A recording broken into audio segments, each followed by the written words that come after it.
Y para hablar sobre encuestas electorales, fiscalización y reglamento para las elecciones generales del 2021, nosotros vamos a conversar con Liz Barrera, y es especialista de la Dirección Nacional de Fiscalización y Procesos Electorales del Jurado Nacional de Elecciones, y es un gusto saludarla. ¿Cómo está? Muy buenos días. Bienvenida a JN Noticias.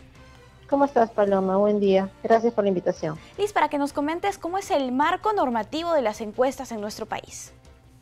Sí, está dado por la Ley Orgánica de Elecciones y también tenemos un reglamento que ha sido aprobado hace poco a través de la Resolución 309-2020, ¿no? Fue publicada el día 9 de septiembre en el Diario Oficial del Peruano, ¿no? Que regula las encuestas electorales y también los simulacros de votación. Liz, ¿cuántas encuestadoras tenemos en nuestro país registradas? Nosotros contamos con un registro electoral de encuestadoras, ¿no? Y hasta la fecha tenemos inscritas 294 encuestadoras, de las cuales se encuentran en estado de vigencia 80 empresas encuestadoras. Esto es a nivel nacional. Así es, a nivel nacional. Listo. Si podrías contarnos un poco de la labor de fiscalización que realiza el Jurado Nacional de Elecciones. Claro que sí, en el marco de este proceso electoral venimos fiscalizando la documentación que presentan las empresas encuestadoras en relación a encuestas que han realizado, ¿no?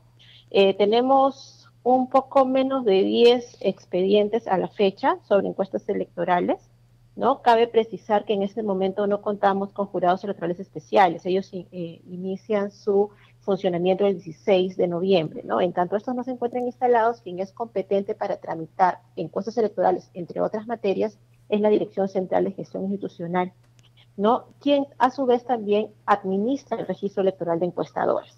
El proceso, cuando una empresa encuestadora difunde en un medio de comunicación una encuesta, un simulacro de votación, lo que debería de suceder o de darse es que esta empresa encuestadora, al estar inscrita en el registro electoral, tiene que presentar ante el Jurado Nacional de Elecciones un informe completo y detallado de la encuesta que ha realizado, en un plazo establecido, que es de 5 días hábiles, no contados desde el día siguiente que se ha difundido esta encuesta. Una vez que presentan esa documentación, DCGI transfiere esos documentos a la Dirección Nacional de Fiscalización y Procesos Electorales del Jurado Nacional de Elecciones, donde vamos a realizar un análisis. Pero para ello, previamente ha sido materia de un informe técnico estadístico a cargo de DRET, ¿no? Que es la dirección especializada en temas justamente tecnológicos y estadísticos del Jurado Nacional de Elecciones, ¿no? Entonces, ese también es un insumo para nosotros para elaborar el informe de fiscalización. Sí, Liz, En ese sí. ¿qué datos debe contener ese documento que entregan las encuestadoras?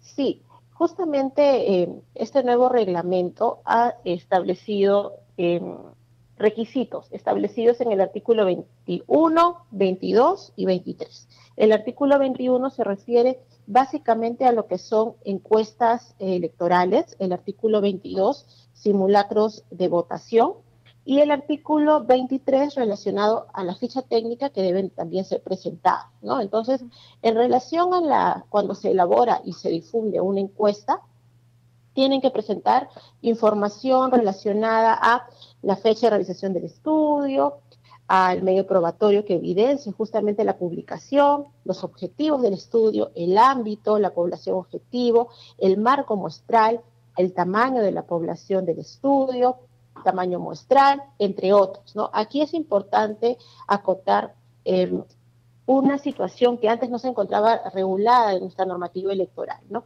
Es el tema de las encuestas por teléfono, ¿no? Considerando que nos encontramos en un estado de emergencia sanitario, debido a la pandemia, las encuestas ya no se desarrollan como se hacía habitualmente, ¿no?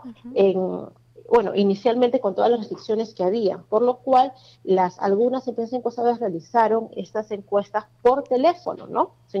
Considerando que no se podía hacer trabajo de campo.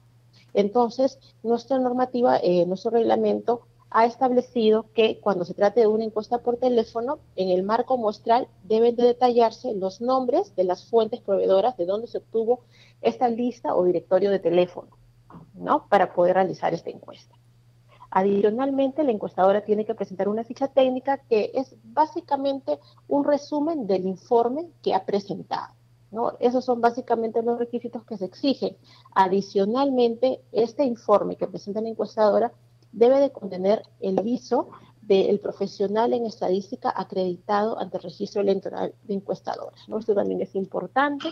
Y también cuando los medios de comunicación difunden encuestas, deben de tener en consideración lo que establece el artículo 25 de nuestro reglamento, ¿no? Ya que ahí se indica que los medios de comunicación libremente, ¿no?, pueden publicar los resultados del estudio de manera visible, pero adicionalmente tiene que, de manera obligatoria, señalar el número del registro de la encuestadora, el nombre de la encuestadora, el financiamiento, el tamaño de la muestra, el margen de error, nivel de confianza, la fecha de realización del estudio, los puntos de muestreo, el cuestionario y la página web donde se encuentra alojada esta información.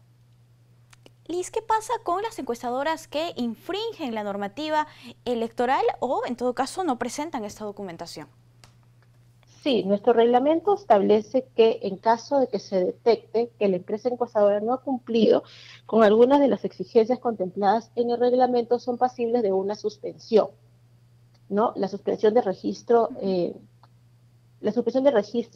correspondiente. Esto quiere decir que estas ya no van a encontrarse facultadas para elaborar ni difundir encuestas o simulacros de votación, ¿no? Y por otro lado, cuando la empresa encuestadora no ha cumplido con el periodo en que se encuentra prohibida la difusión de publicidad estatal, también es pasible de una multa que va entre los 10 y 100 unidades impositivas tributarias, ¿no? Hay que señalar que esto es una garantía electoral que se encuentra contemplada en la Ley Orgánica de Elecciones, ¿no? Solo se puede realizar la difusión de encuestas un domingo previo al día de las elecciones. Liz, ¿existe alguna causal de eliminación del registro electoral de encuestadoras? Sí, la causal corresponde en el caso que se haya difundido encuestas por parte de una encuestadora que se encontraba con el registro suspendido, o cuando ha habido una reincidencia dentro del mismo proceso electoral. Listo. En Liz, este caso. sí, una consulta adicional y ya final en esta entrevista es, de acuerdo a tu experiencia, ¿cuáles son las infracciones más recurrentes de las encuestadoras de nuestro país? La más recurrente es cuando no presentan el informe completo y detallado o cuando lo presentan fuera del plazo, ¿no? Fuera del plazo establecido. Esos básicamente son las dos incidencias que nosotros solemos detectar en nuestro trabajo de campo. Y por parte de los medios de comunicación, cuando no cumplen con publicar todos los puntos establecidos en el reglamento, ¿no? Que son básicamente la información que contiene la ficha técnica de la encuesta o el estudio de intención de voto. Entonces, es por ello que nosotros, como Jurado Nacional de Elecciones, exhortamos el cumplimiento de la normativa electoral para evitar ser sancionados, ¿no? Y respecto a los medios de comunicación, igualmente, ya que de lo contrario, en el caso de infringir la normativa, se deriva justamente los actuados al Consejo de Prensa peruana, ¿no?, en el caso de ser prensa escrita, y al Consejo Consultivo de Radio y Televisión, ante el incumplimiento, para que ellos ya tomen las acciones que estimen convenientes al caso concreto y particular. Listo. Liz, muchísimas gracias por acompañarnos en esta entrevista aquí en JN Noticias. Gracias a ti, Paloma, siempre es un gusto. Gracias. Es una próxima oportunidad. Bien, amigos, nosotros tenemos que hacer una pausa, volvemos con más.